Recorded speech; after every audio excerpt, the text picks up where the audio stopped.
Welcome to Angelo's Tennis, and we're talking about perfection in this video. And before I get started, I do have these posters for sale on my website of all of the players, the shots that I get from going to these matches. So check those out. They're pretty high quality. Right now, I have 8 by 14 available, and I will be going to the U.S. Open. I plan on going to the U.S. Open and a couple more tournaments this year where I will get many more shots that I'll have on the website as well. So talking about perfection here, there's 4 reasons why. These are my 4 reasons why players try to be perfect. And I'm not a big fan of trying to be perfect. I think actually that it doesn't exist. It exists in a player's mind, as I'm going to describe here. So let me try to get this right on the fly. One of the reasons why players try to be perfect is that they've seen somebody else. They're copying someone else, or a coach has told them to do something. That's the first thing. They're trying to do what the coach said, etc. And they think that's the way to get better at tennis. That's the first reason. And obviously that's one of the worst, actually. That's one of the worst things you can do. But the second reason players try to be perfect is it's a personality thing. I'll call it a personality flaw. But people can do whatever they want to do. They're gonna do whatever they want to do, and if it's part of your personality to try to be perfect and you enjoy that, then that's probably what you're gonna lean to. You might be a person that hates my videos or hates mini tennis. Anything that takes you out of that perfection zone, you're gonna hate. And I call it it's a personality flaw. Now, the interesting thing about, before I get into the third and the fourth, the interesting thing about being perfect is in tennis, in a lot of cases, you can get away with it. This is something that you really don't, unless you've obsessed over this like me, you're probably not going to get it. And you're really going to be permitted to be perfect and you're going to win and lose. You might even play professional tennis and try to be perfect. The third reason is you're forced to being perfect. And you see this a lot in the women's game. The speed of the game, the fast courts, particularly when the game is fast, you're forced into being perfect, meaning you don't really have time to do anything but just turn and go. And you see this, you film yourself or watch someone else. If you watch for this, you'll see it. All they have time for is turn and go, and it looks like they're trying to be perfect, but really they're just doing it naturally. It's the speed of the game creating this illusion of perfection. And here's the thing: every time you try to perfect your technique in this way, trying to perfect what it looks like, etc., you have to go and change that. And eventually, if you're a player, like say you're a tournament player, you're a match player, you have to, if you're constantly doing this, you have to go back into the match and change when the match starts. You have to make that change. You have to start to focus on playing the game. And you're confusing the brain. And I think, my opinion, players do this way too much. Like let's say you're playing a lot of matches and you have like an off season, or you take some time off. They'll start to try and, I'm going to get my technique that still is too much. It's still confusing the brain.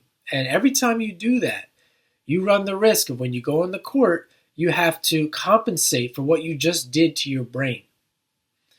And this goes back to, a lot of people think they can do this. They think they're superhuman. They don't understand that their body and their brain is going to do what the body and brain does. And that you can't overcome science in this sense, physiology. And I think a lot of people think that they can.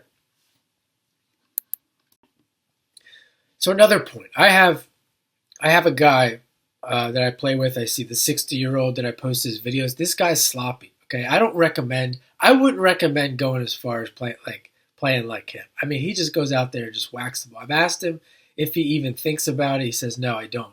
I think about where I want to hit the ball and I do it.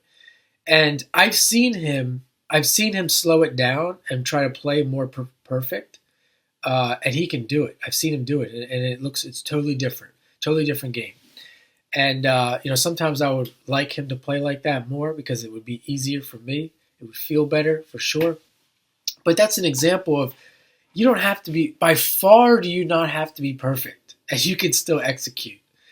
And it really doesn't. It really doesn't matter. That's a perfect example.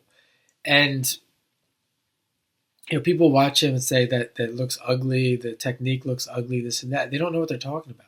It doesn't matter. They got that perfectionist thing, and maybe there's a balance to the two.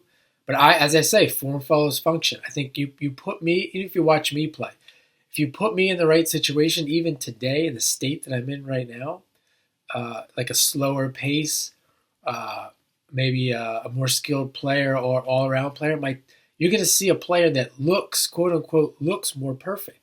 Because also, I would say, it has a lot to do with what the other player is as a person. And you play against someone who's sloppy, who's super sloppy, you're not going to look perfect. If it's windy out there, you're not going to look perfect. If you're nervous, it's not going to be perfect. There's so many things that take away from this perfection that even that, trying to be perfect and control all these things, it's impossible. It literally is impossible. It's like going into battle. You already lost. You're going into battle and you have no knowledge of warfare. You have no weapons. That's what you're doing when you're trying to be perfect. But people think it's the opposite because they don't know what that means. They don't know what going into warfare they don't know what the proper mentality is. They don't know what the proper weapons are. They don't know what weapons are. They think they know what weapons are. And the last thing I'm going to say that at the end of the day, because of the nature of tennis, that you're always going to lose points. That's a whole other topic on this. You're always going to lose points. You could go the perfect route, and you're still going to win and lose points. You could go the sloppy route. You're still going to win and lose points. So, trying to convince someone who has this personality flaw of this, it's especially if they're like number one on their team, or they play on the Challenger Tour, or there's thousands of coaches preaching the same wrong thing. It's an irrelevant argument. I'm bringing it up here right now just to tell you, just to have on record what's real and what the truth is. And if you ever get caught somewhere where you can't progress anymore, well, here's one of the reasons why.